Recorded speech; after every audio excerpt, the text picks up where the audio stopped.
We're at the beginning of 2025 now, and avian influenza has become much more serious.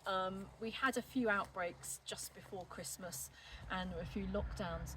But what's been happening now is that the outbreaks are increasing with the wetter weather that we've had, which is always something that increases it. And we are in a situation where there are more localised lockdowns in certain areas, so say around Yorkshire and Lincolnshire on the east coast, but also the rest of the country is on what's called increased biosecurity measures. So we're having to put in foot dips and be very careful if we're letting our birds out, but really I'm not letting mine out.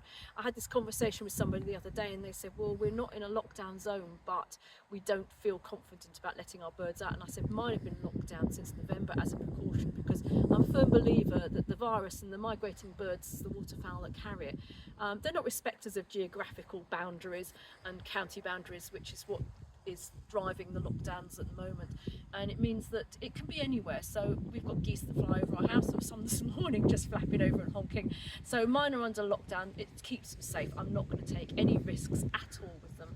I personally would recommend that everybody does that.